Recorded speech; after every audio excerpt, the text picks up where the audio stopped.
Hey guys, मैं अमित सिंह स्वागत करता हूँ आपका अपने चैनल बैरिस्टर बाबा में। तो पहले तो सभी को होली की शुभकामनाएं। और आज हम बात करेंगे फैकल्टी ऑफ लॉ के बारे में। जानेंगे वहाँ का एडमिशन प्रोसेस, वहाँ पे एडमिशन लेने के लिए हमें क्या क्या पढ़ना है, क्या क्या चीज़ें छोड़नी है। और कहीं भी एडमिशन लेने से पहले वहाँ के बारे में जानना ज़रूरी है। तो बात करेंगे फैकल्टी ऑफ लॉ के बारे में कि वहाँ पर कितने सेंटर्स हैं, क्या फ़ीस स्ट्रक्चर है, कितनी मेरिट जाती रही है अभी तक। तो चलो स्टार्ट करते हैं। पहले बात करते हैं फैकल्टी ऑफ लॉ के बारे में। तो वहाँ पे कितने सेंटर हैं? वहाँ पे 3 सेंटर हैं, LC1, LC2 और CLC। तो बात कर लेते हैं क्या क्या मेजर डिफरेंस है तीनों सेंटर्स में। कुछ नहीं, मेजर डिफरेंस नहीं है तीनों सेंटर्स में। सिर्फ एक जो मेजर डिफरेंस अगर बोल सकते हैं तो वो सिर्फ एक है, वो है टाइमिंग का। टाइमिंग सब तीनों सेंटर्स की अलग अलग है। CLC की सुबह 8:30 बजे से क्लासेज होती हैं 3:30 बजे तक। LC1 की क्लासेज होती हैं दोपहर 2 बजे से शाम 7:30 बजे तक। और LC2 की जो क्लासेज होती हैं वो सुबह 8 बजे से लेकर 2 बजे तक होती हैं। तो ये क्लासेस के बारे में हो गया। और कितनी कितनी सीट्स हैं हर सेंटर में? तो अप्रॉक्स 930 के अराउंड सीट्स हैं हर सेंटर में। और टोटल सीट्स की अगर मैं बात करूँ कितनी है तो 2800 2800 के आसपास सीट्स हैं। तो उसमें भी अगर हम एक बाइफर्केशन देखें कैटेगरी वाइज, तो अनरिजर्व की सीट्स हैं 1167, 1167। अगर मैं OBC की बात करूं तो 686, 686 सीट्स हैं OBC में। और अगर SC की बात करता हूं तो 381 सीट्स हैं SC की।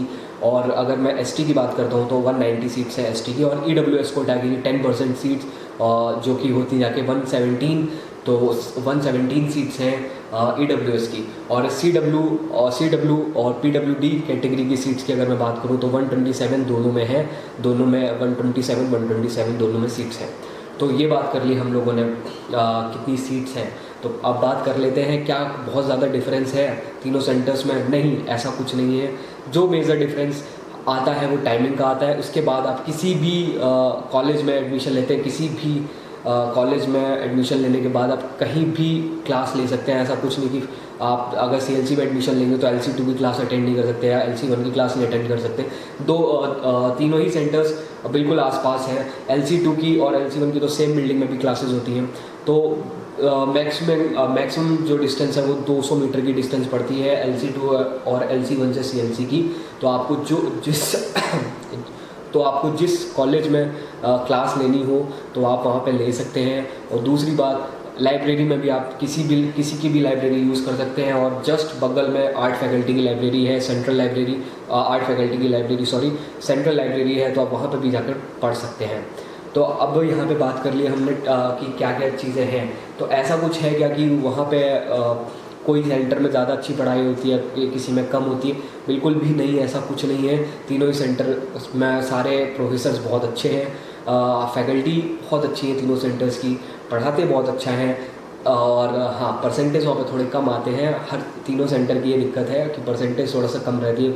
जो चेकिंग है वो काफ़ी हार्ड है। सेमेस्टर्स की बात कर रहे हैं, चलिए इसकी बात छोड़ते हैं। अब बात करते हैं कि वहाँ पे एडमिशन लेना कैसे है और वहाँ पे एडमिशन के लिए जो आपने पेपर देना है वो कितने नंबर का आता है। तो भाई पेपर जो आता है वो 2017 से 2017, 18, 19, 20 ये 4 सालों से ये पेपर हो गया है 400 नंबर का। 2016 के बाद से ये पेपर हो गया है 400 नंबर का।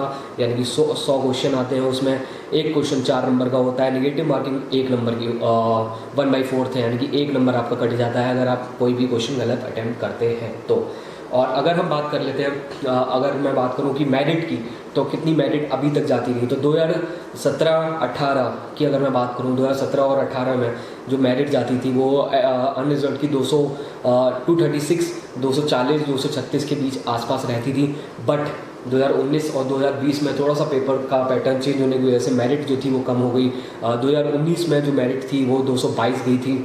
और जो अभी लेटेस्ट की मेरिट गई है अनरिजर्व की वो गई है 228 इस बार की। लास्ट कट ऑफ की बात नहीं करेंगे अभी हम, लास्ट कट ऑफ की बात किसी और वीडियो में भी कर लेंगे कितनी जा रही थी। और अब हम बात करते हैं कि कैसे कैसे पढ़ना है, क्या पढ़ना है और क्या क्या चीज़ें छोड़नी है। क्योंकि मार्केट में ना फैकल्टी ऑफ लॉ के कई सारे ग्रुप्स चलते हैं। फैकल्टी ऑफ लॉ के स्टूडेंट्स काफ़ी सारे ग्रुप चलाते हैं, कई जगह तो गलत इन्फॉर्मेशन भी प्रोवाइड करते हैं। तो हाँ, उन सबसे बचना है। सबसे चीज़ें जो छोड़ने वाली चीज़ें वो बता दूं कि जितने भी मॉक दिए जा रहे हैं फ्री के, ठीक है ना, ये अपने को अटेंड नहीं करने हैं। क्यों नहीं करने हैं? अटेम्प्ट नहीं करना है इनको। क्यों नहीं करना है भाई? दिक्कत क्या है कि जितने मॉक का मतलब होता है कि पेपर के पैटर्न के हिसाब से पेपर आना, जो कि वो बिल्कुल नहीं करते हैं। किसी में जीएस भर दी, किसी में साला इन लोगों ने पॉलिटी भर रखी है, किसी में लोगों ने लीगल का पूरा भर रखा है। तो उससे क्या होता है कि आपका जो कॉन्फिडेंस है वो लूज़ हो जाएगा। तो पहले तो अगर आपको कुछ समझना है किसी भी पेपर को देने से पहले, आपको एक चीज़ समझनी बहुत ज़रूरी है, पेपर के क्वेश्चन आते कैसे हैं, नेचर कैसा है। तो उसके लिए एक बुक है मेरे पास, मैं बताता हूँ। ये है सिंगल पब्लिकेशन की सॉल्व पेपर्स, ठीक है। इसमें मिल जाएंगे आपको 15 से 18 साल के पेपर। जिस भी बुक में अगर आपको 15 से 18 साल तक के पेपर मिल रहे हैं वो एक बार ले लो। पॉलिटी और लीगल के क्वेश्चन अटैम्प्ट कर लो उनसे। पॉलिटी और लीगल के क्वेश्चन ज़्यादातर इसमें अगर आपने 15 से 18 साल के बीच के क्वेश्चन पेपर सॉल्व कर लिए हैं तो आपकी गारंटी टू गारंटी आपके क्वेश्चन फंस जाएंगे। लीगल के क्वेश्चन ज़्यादातर जो पहले प्रिंसिपल फैक्ट बेस पे आते थे वो अभी भी आ जाते हैं, और जो पॉलिटी के क्वेश्चन है वो तो ज़्यादातर रिपीट ही होते हैं। तो बात कर लेते हैं पॉलिटी में क्या है, पॉलिटी इंपॉर्टेंट है कि नहीं। तो पॉलिटी बहुत इंपॉर्टेंट है, क्योंकि वो आपका आधा एडमिशन तो वही करा देगी अगर आपने पॉलिटी अपनी स्ट्रॉन्ग कर ली। क्योंकि पॉलिटी का जो वेटेज है वो 20 क्वेश्चन से कम नहीं हो रहा है। तो 100 में से 20 क्वेश्चन आपके कम से कम पॉलिटी से आ रहे हैं। बढ़ते हैं, कम नहीं होते हैं। 20 की गारंटी मेरी कि 20 से कम तो नहीं आएंगे पॉलिटी में, और बहुत इजी क्वेश्चन होते हैं। एक पॉलिटी पढ़ने के लिए सबसे पहले तो पॉलिटी की स्टार्ट करने के लिए, पॉलिटी पढ़ने के लिए हमें एक पॉलिटी का चार्ट आता है, 20 रुपये का मिल जाएगा किसी भी शॉप में। तो आप वो लें, 20 रुपये का दीवार में लगा लें। इंपॉर्टेंट आर्टिकल की जो वीडियो आएगी वो मेरी जल्दी आएगी। अगर आप लोगों ने अच्छा रिस्पॉन्स किया इसमें तो मैं जल्दी एक पॉलिटी की इंपॉर्टेंट आर्टिकल्स की वीडियो लाऊंगा, और मैं कोशिश करूंगा कि हर 7वें या 10वें दिन वीडियो लाता रहूँ एलएलबी के कैसे कैसे क्या क्या पढ़ना है उन सब के लिए। तो उस चार्ट को खरीद लो। चार्ट में मैं कुछ इंपॉर्टेंट आर्टिकल्स की एक वीडियो लाऊंगा, उसमें आप अपने मार्क कर लेना वो सारे इंपॉर्टेंट। देखो आप फंडामेंटल राइट्स और डीपीएसपी और आपके directive principle, preamble, president, governor, ठीक है, ये सारे इंपॉर्टेंट हैं बहुत ज़्यादा, इनको बहुत अच्छे से पढ़ना है। और अगर दूसरी बात करो तो कुछ डायरेक्ट आर्टिकल आ जाते हैं, जैसे 324 election commission, 263 inter state council, और आपका 312 हो गया ऑल इंडिया सर्विसेज, 315 ये जो स्टेट पब्लिक सर्विस कमीशन होते हैं ये, और काफ़ी सारे आर्टिकल्स हैं जो बिल्कुल सीधे सीधे आ जाते हैं। आर्टिकल 44 आ जाता है आपका, सीधे सीधे आ जाएगा। तो इसके बाद तो क्या क्या क्या चीज़ें छोड़नी है इसमें। देखो भाई पॉलिटी में आप छोड़ सकते हो, जैसे जो आर्टिकल आपके 200 स्टेट वाले जितने आर्टिकल हैं आप उनको छोड़ सकते हो। जो आपके पार्ट 6 में आते हैं वो ज़्यादातर चीज़ें आप छोड़ सकते हो। गवर्नर को अच्छे से पढ़ लेना है, और इसके बाद स्टेट वाली चीज़ें ज़्यादातर छोड़ देना है। स्टेट के जो आर्टिकल होते हैं वो नहीं पूछते हैं, और इनके अंदर टॉपिक वाइज पढ़ सकते हो। कोई भी एक बुक ले लो, सिंगल की भी आती है, एक बुक आती क्लैट करके, क्लैट की बुक आती थी मोटी सी आएगी, वो भी ले सकते हो, उससे भी पढ़ सकते हो। और पॉलिटी के लिए, पॉलिटी पढ़ने के लिए एक मैं वीडियो लाऊंगा जल्दी ही कि इसमें से आपको क्या क्या पढ़ना है पॉलिटी में, और बस उतने से आपका काम हो जाएगा। पॉलिटी इतनी टफ नहीं आती है। 20 अगर क्वेश्चन आ गए तो आपके 20 में 20 भी सही हो जाएंगे। बहुत ईजी क्वेश्चन होते हैं, 1 या 2 क्वेश्चन होते हैं जो थोड़ा सा घुमा देते हैं, बाकी 18-19 क्वेश्चन तो हलवा होते हैं, आप बहुत आराम से कर लेंगे। अगर बात करते हैं लीगल पोर्शन की, क्योंकि 19 और 20 की जो मेरिट कम हुई है उसका सबसे बड़ा रीज़न है कि लीगल पोर्शन से क्वेश्चन बढ़ गए हैं, और वो इम्पॉर्टेंट, और वो आने भी चाहिए। अगर आप एलएलबी की प्रिपरेशन कर रहे हैं, एलएलबी का एंट्रेंस देने की प्रिपरेशन कर रहे हैं, तो उसमें ऑब्वियस लीगल आएगी। तो हम बात कर लेते हैं लीगल में क्या क्या आ रहा है। लीगल में आ रहा है जजमेंट, लैंडमार्क जजमेंट आपने पढ़नी है। लैंडमार्क जजमेंट आपने अच्छे से पढ़ लेनी है। बहुत कम है, एक PDF आती है, मैं कोशिश करूँगा मैं डिस्क्रिप्शन में डाल दूँ। अगर नहीं हो पाता है तो मैं अपना व्हाट्सअप नंबर नीचे लिख दूँगा, आप मेरे को वहाँ पर व्हाट्सअप कर देना, मैं आपको पर्सनली वो PDF प्रोवाइड कर दूँगा। तो वो 30 से 35 की एक लैंडमार्क जजमेंट है, वो सारी पढ़ लो। वही सारी रिपीट होती हैं हर बार, उनके पास ज़्यादा है नहीं। एक गोपालन पूछ लेंगे, और एक वो पूछ लेते हैं आपसे विशाखा केस पूछ लेंगे, यही सारी हैं इनके कुछ, मतलब वो हर पेपर में रिपीट होते हैं, ठीक है। और इनको भगवती साहब से, PN भगवती साहब से बहुत प्यार है, ठीक है ना, फाउंडर ऑफ ये PIL, ये सब, ये तो इन सबसे बहुत प्यार है। तो ये सारे क्वेश्चन रिपीट है। पॉलिटी में तो ज़्यादातर क्वेश्चन रिपीट होता है। तो लीगल की अगर बात कर लेते हैं, लीगल में क्या क्या पढ़ना है, तो भाई कॉन्ट्रैक्ट को दिल से पढ़ना। कॉन्ट्रैक्ट से बहुत क्वेश्चन आते हैं कॉन्ट्रैक्ट, और कॉन्ट्रैक्ट में ज़्यादा डीप नहीं पढ़ना है, बस ये पढ़ लो कि कॉन्ट्रैक्ट के लिए कौन सा वैलिड है, कौन सा वॉइड है, कितने टाइप के हैं, और किस किस के बीच कॉन्ट्रैक्ट हो सकता है। लाइक अगर मैं 16 साल से नीचे के बच्चे के साथ में कॉन्ट्रैक्ट करता हूँ तो क्या वो वैलिड है या नहीं है, या फिर और अगर मैं कॉन्ट्रैक्ट की बात कर ली तो इसके बाद अगर बात कर लेते हैं कि और क्या क्या आता है। कॉन्ट्रैक्ट पढ़ना है, टॉर्ट पढ़ना है, तो इसमें टॉर्ट में आपको टॉर्ट के थोड़ा सा पढ़ लेना, 2 से 3 पेज में टॉर्ट अगर सही तरीके से देखा है तो 2 से 3-4 पेज का है। और वो आप अगर पढ़ लोगे टॉट में उतने ही से काम हो जाता है। लीगल मैक्सिम्स आती हैं टॉट्स की, और लीगल मैक्सिम्स लॉ से रिलेटेड भी आती हैं, ईजी होती है। उसकी भी एक छोटी सी PDF है, वो मैक्सिमम उसमें 50 से 60 लीगल मैक्सिम्स होंगी, उसी से फंस जाता है, उसके बाहर नहीं जाता है पेपर। और अगर बात करें और क्या पढ़ना है, तो भाई टॉट हो गया आपका और कॉन्ट्रैक्ट हो गया। इसके बाद आपने पढ़ना है IPC में कुछ सेक्शन इंपॉर्टेंट, जैसे प्राइवेट डिफेंस पढ़ लेना, चैप्टर प्राइवेट डिफेंस का एक चैप्टर है, वो आप चैप्टर पढ़ लेना, उसमें देख लेना क्या क्या होता है। जो इससे क्वेश्चन फंसेंगे वो आपके करंट अफेयर से रिलेटेड फंसेंगे, जैसे होमोसेक्सुअलिटी करके था 377 आर्टिकल, और सेक्शन 377 था। और कुछ सेक्शन पूछ लेते, जैसे रेप का डेफिनेशन पूछ लेंगे कि अगर किसी ने पेनिट्रेट कर दिया, इतना चीज़ें किया है, तो क्या वो रेप है या नहीं है। अगर आपने 16 साल की लड़की के साथ उसकी कंसेंट के साथ सेक्स किया है, तो क्या वो रेप में आएगा या नहीं, तो वो आएगा। तो ये सारी चीज़ आपने पता होनी चाहिए, रेप आ जाएगा।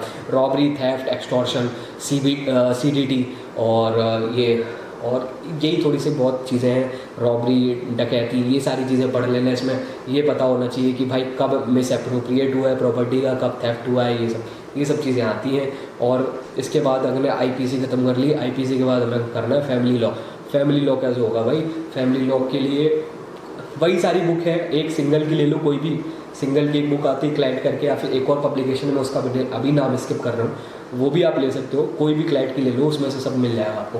फैमिली लॉ में क्या पढ़ना है भाई? फैमिली लॉ में पढ़ना है कि अगर मान लो जैसे शादी हो गई किसी, मेरी एक लड़की की शादी हो गई, वो 14 साल की थी, उसकी शादी हो गई एक किसी भी बड़े इंसान से, 18 साल से जो ऊपर था, 21 साल से जो ऊपर था बेसिकली, तो क्या वो शादी जो है वो वैलिड है, या वो वॉइड है, या वो वॉइडेबल है?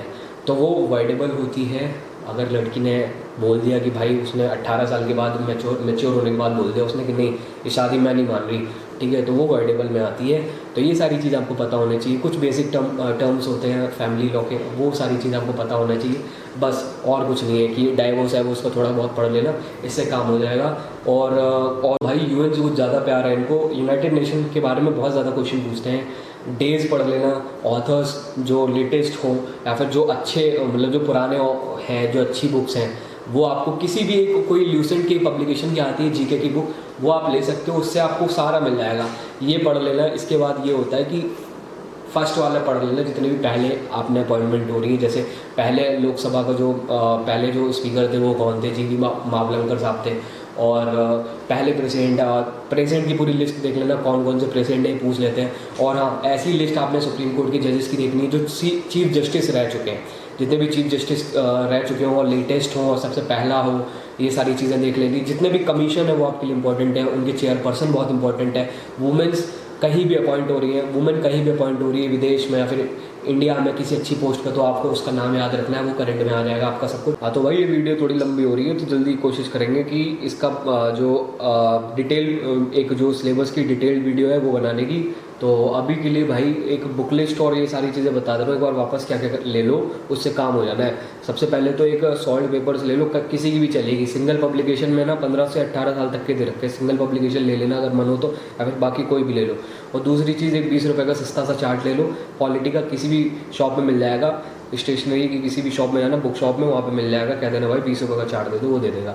इसके बाद क्या करना है अपने को, क्लैट के लिए, क्योंकि अगर ज़्यादा अलग से नहीं पढ़ना है और एक ही बुक में सब कुछ पढ़ लेना है, काम करना है, तो भाई एक काम कर लो, क्लैट की एक सिंगल पब्लिकेशन की आती है, क्लैट LLB करके लिखा होगा, रेड कलर का उसमें होगा पहला फ्रंट पे, तो उस पर ना वो ले लो वो। और इसके बाद क्या कर सकते हैं हम, इसके बाद करंट अफेयर के लिए स्टडी IQ के गर्ग साहब की वीडियो आती है मंथली, वो अगर उससे पढ़ना चाहो उससे कर लो, या फिर कैचअप आती है जो पेपर होगा ना, जैसे मान लो जुलाई में पेपर होगा, तो जुलाई से मई, जून तक आ जाएगी, एक कैचअप करके एक बुक आती है, ऑनलाइन भी मिल जाती है, तो कैचअप करके एक बुक आती है, वो उससे ले लो। उससे क्या होगा ना, आपका स्टैटिक पोर्शन भी हो जाएगा। तो स्टैटिक के लिए आपने जो एक अलग से बुक मैं रिकमेंड कर रहा था, वो लेने की भी ज़रूरत नहीं पड़ेगी, वो आती है एक, या फिर ल्यूसेंट से पढ़ लो, उससे काम हो जाएगा स्टैटिक का। तो अगर उससे भी नहीं पढ़ सकते हो तो भाई वही ले लेना जो कैचअप बता रहा हूँ, उससे आपका करंट भी कंप्लीट हो जाएगा और आपका स्टैटिक पोर्शन भी हो जाएगा। तो इतना कर लो।